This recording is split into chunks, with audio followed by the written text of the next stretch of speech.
The SEC wrapped up their 5 days of a hell of a party down in Destin, Florida. And Dennis Dodd with this note. There was already discussion and kind of positioning that, hey, 9-3 ain't bad. 9-3 is not a bad deal when it comes to being able to be involved or a part of the college football playoff. One of the quotes, Alabama AD Greg Byrne, if you played a tough schedule, a 9-3 team better be considered.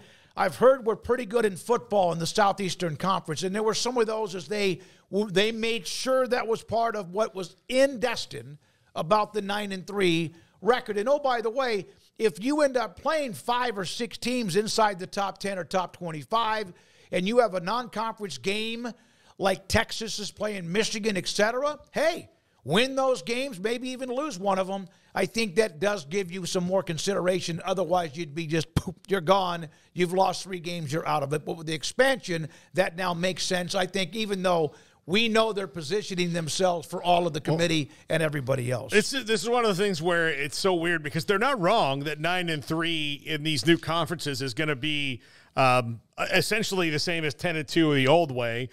When everybody, like, especially when the SEC does what everybody else, well, I guess the ACC's not doing it, but goes to the 9 conference games. When that happens, yes, 9-3 will be a lot more respectable record given the fact that schedules are going to get harder, and they have to get harder because you're going to have to create every kind of measurable you can to separate yourself from the pack when it comes down to being at least the 12th best team in the country every single year. But also, their meetings are before everyone else's. Their meetings are covered more than everyone else's. And this sounds like the, like a political convention where they're like, okay, the talking points are this. Yep. Today they were.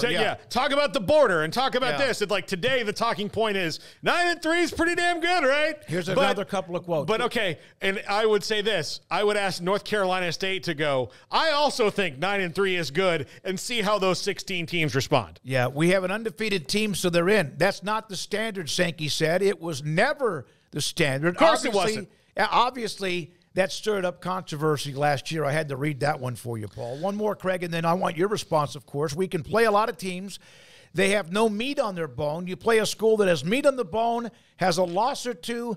That's what the committee is about to start deciding. I mean, I'm not surprised they're the kings of politicking to get their way.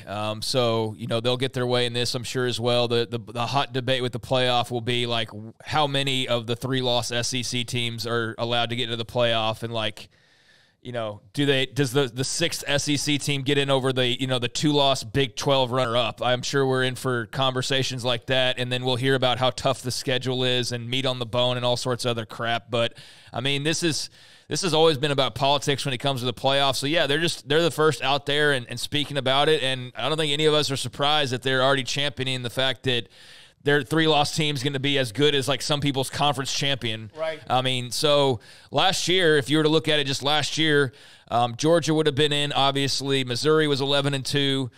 That was it out of the East, but, of course, the divisions are going away. But there's 2 teams that, in theory, are better than that 3 mark. Alabama, Ole Miss, LSU had 3 losses. So LSU would have been the team that they would have politicked in to be that 5th out of the 12 teams. And I'm sure there would have been some screaming and some fits thrown over 9-4 Tennessee somehow. Yeah. Like, that would have been in the mix as well to try and get, half the field.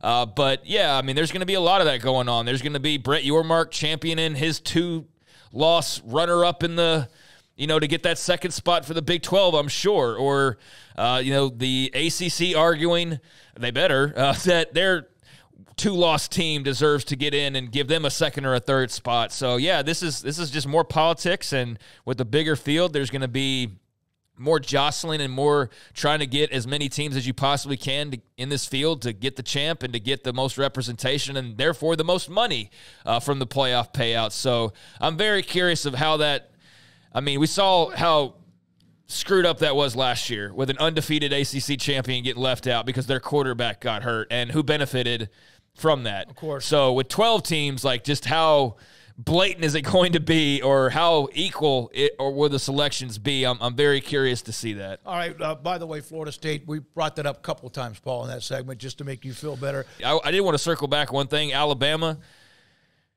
you know the last time they lost 3 games?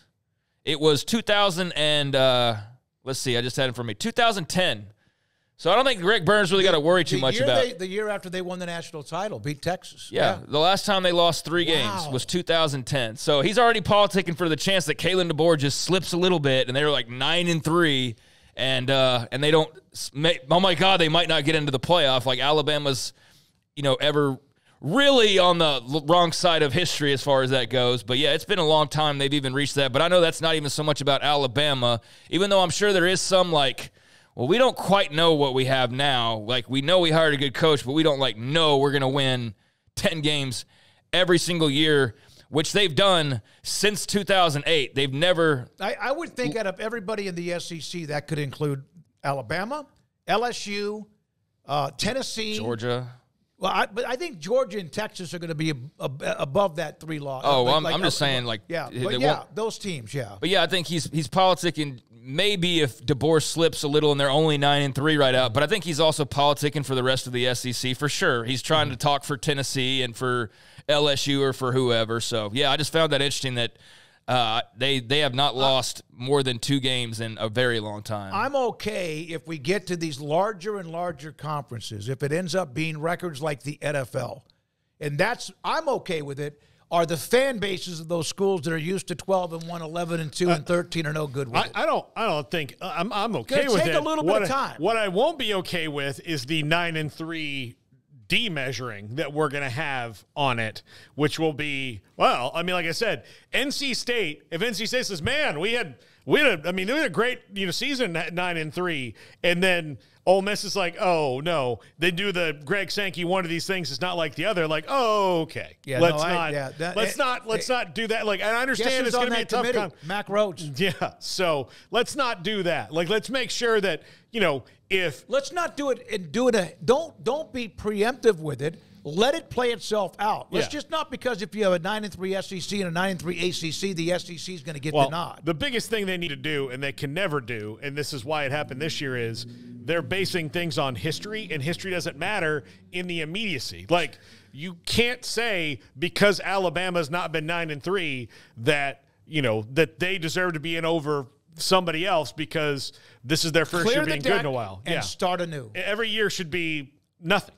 Yeah, and I think you've brought this up a few times about the playoff and the fans getting used to more losses. If they make the playoff, it doesn't matter. Yeah, that's the thing. That's it's my the point. Yeah, that's my point, Craig. Doesn't matter. To me, if 9-3 and you make the playoffs, it's like I'm saying, you could be a wild card team in the NFL and go on to win the Super Bowl. Yeah, so I think the answer is it won't matter. I think it's still going to be a while for some to get used to maybe being 9-3, but there is the mulligan of the fact, but you're a part of the 12 team, eventually maybe 14 team playoff.